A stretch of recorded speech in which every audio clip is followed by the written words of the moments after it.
श्री गुरु गोबिंद सिंह जी का जन्म 22 दसंबर सन 1666 ਨੂੰ ਮਾਤਾ ਗੁਜਰੀ ਜੀ ਦੀ ਕੁੱਖੋਂ ਪਟਨਾ ਸਾਹਿਬ ਵਿਖੇ ਹੋਇਆ।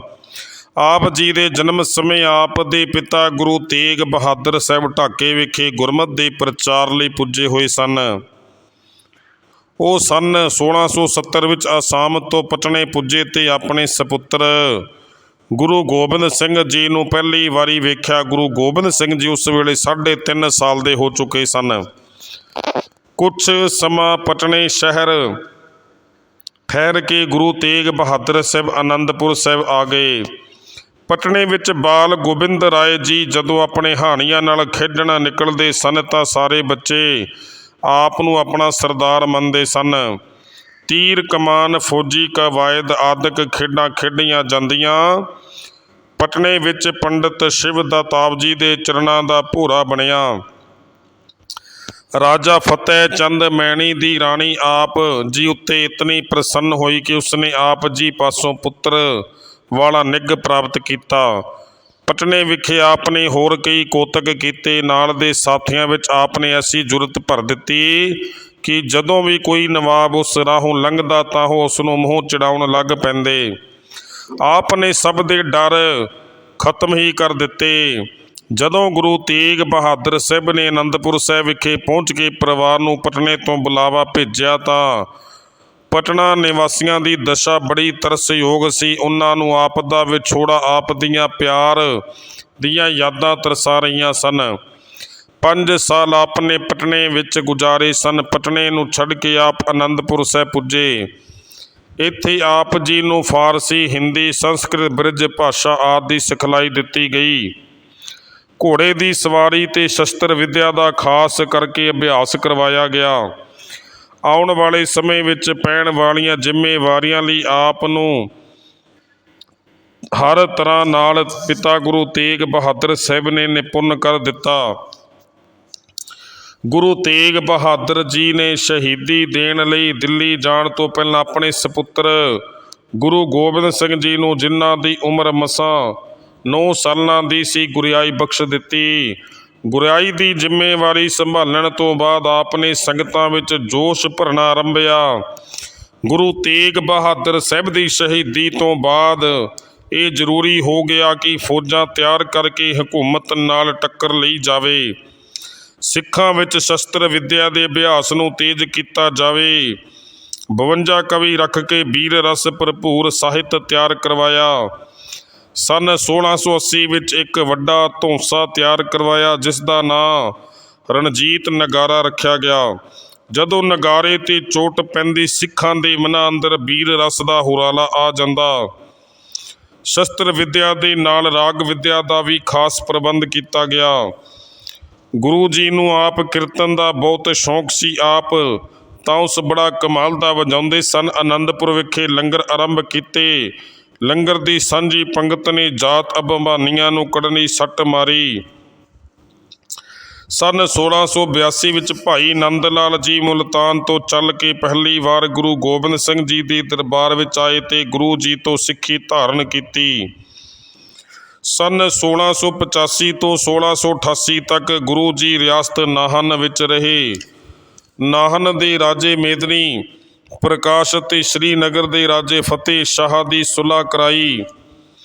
ਜਮਨਾ ਦੇ ਕੰਢੇ ਸਨ 1685 ਵਿੱਚ ਪੌਂਟਾ ਸਾਹਿਬ ਗੁਰਦੁਆਰਾ ਬਣਵਾਇਆ। ਇੱਥੇ ਆਪ ਨੇ ਜਾਪ ਸਾਹਿਬ, ਸਵਈਏ ਤੇ ਕਾਲ ਉਸਤਤ ਬਾਣੀਆਂ ਰਚੀਆਂ। ਸੰਗਤਾਂ ਵਿੱਚ ਵੀਰ ਰਸ ਪੈਦਾ ਕਰਨ ਲਈ ਕਵੀ ਦਰਬਾਰ ਕੀਤੇ ਜਾਣ ਲੱਗੇ।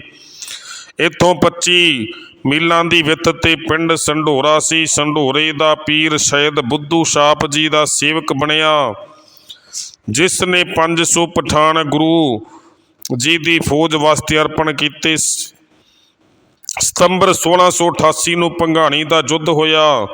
ਕਹਿਲੂਰ ਦੇ ਰਾਜੇ ਭੀਮ ਚੰਦ ਨੇ ਪਹਾੜੀ ਰਾਜਿਆਂ ਨੂੰ ਨਾਰ ਲਾ ਕੇ ਸਤਿਗੁਰੂ ਜੀ ਉੱਤੇ ਹੱਲਾ ਬੋਲ ਦਿੱਤਾ। ਪੌਂਟੇ ਤੋਂ 7 ਮੀਲ ਪੂਰਬ ਵੱਲ ਜਮਨਾ ਤੇ ਗਿਰੀ ਨਦੀ ਦੇ ਵਿਚਕਾਰ ਵਾਲੀ ਥਾਂ ਭੰਗਾਣੀ ਵਿਖੇ ਜੰਗਾਂ ਹੋਈਆਂ।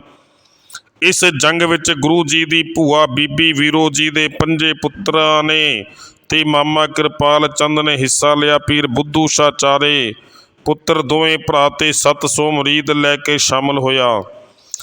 ਗੁਰੂ ਕੇ ਸਿੱਖ ਮਹੰਤ ਕਿਰਪਾਲ ਦਾਸ ਉਦਾਸੀ ਨੇ ਮੋਟੇ ਸੋਟੇ ਨਾਲ ਹਯਾਤ ਖਾਂ ਦਾ ਸਿਰ ਢੀਰ ਦਿੱਤਾ। ਫੇਹ ਦਿੱਤਾ ਪਹਾੜੀ ਰਾਜਿਆਂ ਦੀ ਹਾਰ ਹੋਈ। ਬੀਬੀ ਵੀਰੋ ਜੀ ਦੇ ਪੁੱਤਰ ਸੰਗੋ ਸ਼ਾਹ ਤੇ ਜੀਤ ਮੱਲ ਸ਼ਹੀਦ ਹੋਏ। ਪੀਰ ਬੁੱਧੂ ਸ਼ਾਹ ਦੇ 2 ਪੁੱਤਰ ਅਤੇ 1 ਭਰਾ ਸ਼ਹੀਦ ਹੋਇਆ। ਹੋਰ ਅਨੇਕਾਂ ਸਿੰਘ ਸ਼ਹੀਦ ਹੋ ਗਏ।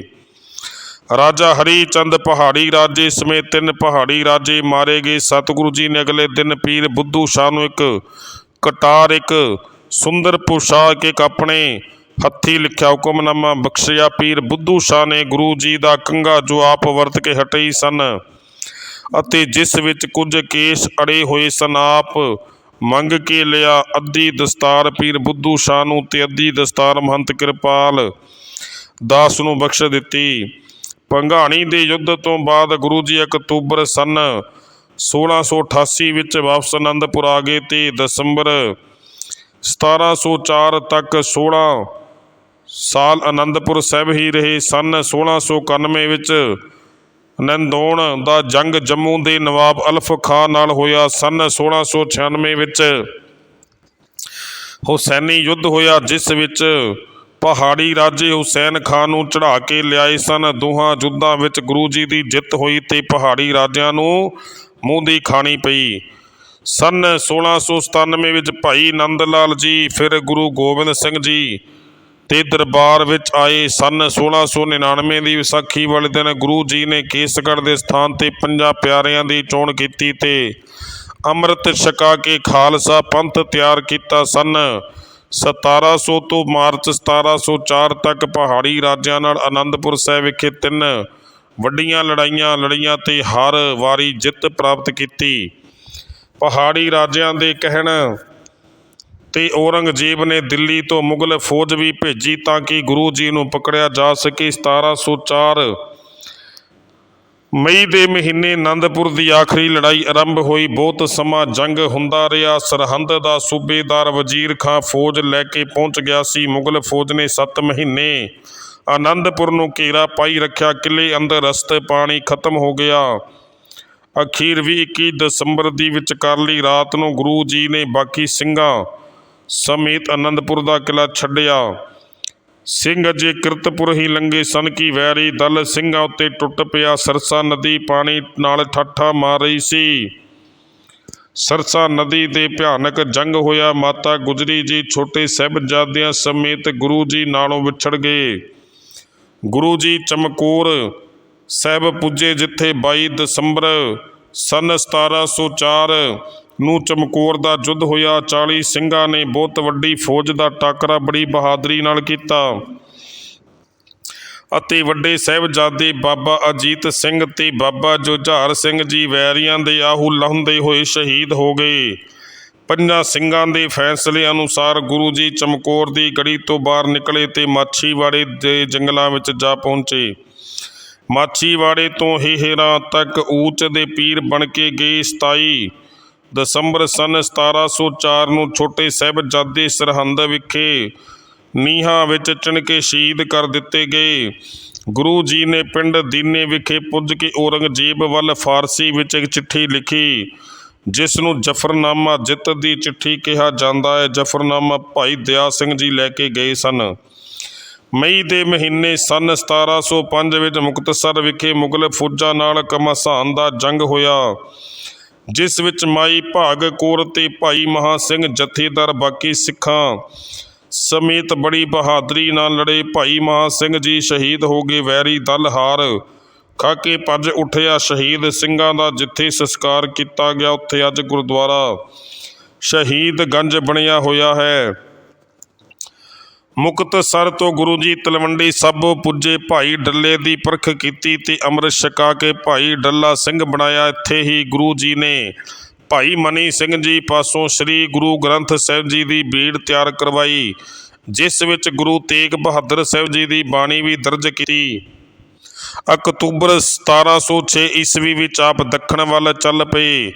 20 ਫਰਵਰੀ ਸਨ 1707 ਨੂੰ ਔਰੰਗਜ਼ੇਬ ਮਰ ਗਿਆ। ਬਾਦਸ਼ਾਹ ਬਹਾਦਰ ਸ਼ਾਹ ਨੇ ਤਖਤ 'ਤੇ ਬੈਠਣ ਵਾਸਤੇ ਗੁਰੂ ਜੀ ਪਾਸੋਂ ਮਦਦ ਮੰਗੀ। ਗੁਰੂ ਜੀ ਨੇ ਭਾਈ ਦਇਆ ਸਿੰਘ ਤੇ ਭਾਈ ਧਰਮ ਸਿੰਘ ਜੀ ਦੀ ਕਮਾਨ ਹੇਠ ਜੱਥਾ ਭੇਜਿਆ ਬਹਾਦਰ ਸ਼ਾਹ ਦੀ ਜਿੱਤ ਹੋਈ। ਉਸ ਦਾ ਭਰਾ ਆਜਮ ਮਾਰਿਆ ਗਿਆ। ਤਖਤ ਬਹਾਦਰ ਸ਼ਾਹ ਦੇ ਹੱਥ ਲੱਗਾ। ਬਹਾਦਰ ਸ਼ਾਹ ਨੇ ਗੁਰੂ ਜੀ ਨੂੰ ਬੜੇ ਸਤਿਕਾਰ ਨਾਲ ਕੀਮਤੀ ਭੇਟਾਂ ਪੇਸ਼ ਕੀਤੀਆਂ। ਗੁਰੂ ਜੀ ਉਸ ਸਮੇਂ ਆਗਰੇ ਵਿੱਚ ਸਨ। ਅਗਸਤ 1707 ਤੋਂ ਸਤੰਬਰ 1708 ਤੱਕ ਗੁਰੂ ਜੀ ਬਹਾਦਰ ਸ਼ਾਹ ਦੇ ਨਾਲ ਰਹੇ। ਸਨ ਸਤੰਬਰ 1708 ਦੇ ਆਰੰਭ ਵਿੱਚ ਆਪਣੇ ਨਾਂਦੇੜ ਵਿੱਚ ਬੈਰਾਗੀ ਲਛਮਣ ਦਾਸ ਨੂੰ ਮਿਲੇ।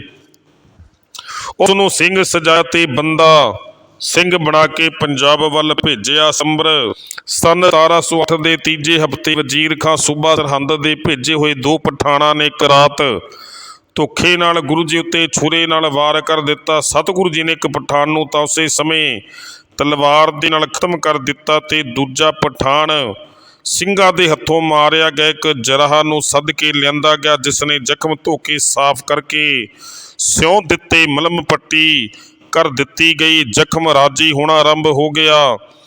6 ਅਕਤੂਬਰ 1708 ਨੂੰ ਕਮਾਨ ਤੇ ਚਿਲਾ ਚੜਾਉਣ ਸਮੇਂ ਸੀਤੀ ਫੱਟਾਂ ਤੇ ਤੋਪੇ ਉਖੜ ਗਏ। ਕੋਸ਼ਿਸ਼ ਕਰਨ ਤੇ ਜ਼ਖਮ ਸੀਤੇ ਗਏ, ਪਰ ਗੁਰੂ ਜੀ ਨੇ ਕਿਹਾ ਅਣੰਤ ਸਮਾਂ ਆਣ ਪੁੱਜਾ ਹੈ। ਉਸੇ ਦਿਨ ਗੁਰੂ ਜੀ ਨੇ ਦੀਵਾਨ ਸਜਾਇਆ ਤੇ ਸੰਗਤਾਂ ਦੇ ਭਾਰੀ ਇਕੱਠ ਵਿੱਚ ਹੁਕਮ ਕੀਤਾ ਕਿ ਸ਼ਖਸੀ ਗੁਰਿਆਈ ਦਾ ਸਿਲਸਿਲਾ ਖਤਮ ਕੀਤਾ ਜਾਂਦਾ ਹੈ। ਗੁਰੂ ਗ੍ਰੰਥ ਤੇ ਪੰਥ ਹੀ ਸਾਂਝੇ ਰੂਪ ਵਿੱਚ ਗੁਰੂ ਹੋਣਗੇ। ਗੁਰੂ ਗ੍ਰੰਥ ਸਾਹਿਬ ਜੀ ਨੂੰ ਮੱਥਾ ਟੇਕ ਕੇ ਆਤਮਾ ਗ੍ਰੰਥ ਵਿੱਚ ਤੇ ਸਰੀਰ ਪੰਥ ਵਿੱਚ ਆਖ ਕੇ ਸਦਾ ਵਾਸਤੇ ਗੁਰਿਆਈ ਸ੍ਰੀ ਗੁਰੂ ਗ੍ਰੰਥ ਸਾਹਿਬ ਜੀ ਨੂੰ ਬਖਸ਼ ਦਿੱਤੀ। ਗੁਰੂ ਜੀ 7 ਅਕਤੂਬਰ ਸਨ 1708 ਨੂੰ ਅੰਮ੍ਰਿਤ ਵੇਲੇ ਜੋਤੀ ਜੋਤ ਸਮਾ ਗਏ। ਸਰਬਤ ਸੰਗਤਾਂ ਨੂੰ ਬੇਨਤੀ ਹੈ ਕਿ ਜੀਵਨ ਇਤਿਹਾਸ ਗੁਰੂ ਗੋਬਿੰਦ ਸਿੰਘ ਜੀ ਦਾ ਸੁਣੋ ਹੋਈਆਂ ਭੁੱਲਾਂ ਦੀ ਖਿਮਾ ਸੰਗਤ ਬਖਸ਼ਣ ਯੋਗ ਹੈ। ਵਾਹਿਗੁਰੂ ਜੀ ਕਾ ਖਾਲਸਾ, ਵਾਹਿਗੁਰੂ ਜੀ ਕੀ ਫਤਿਹ।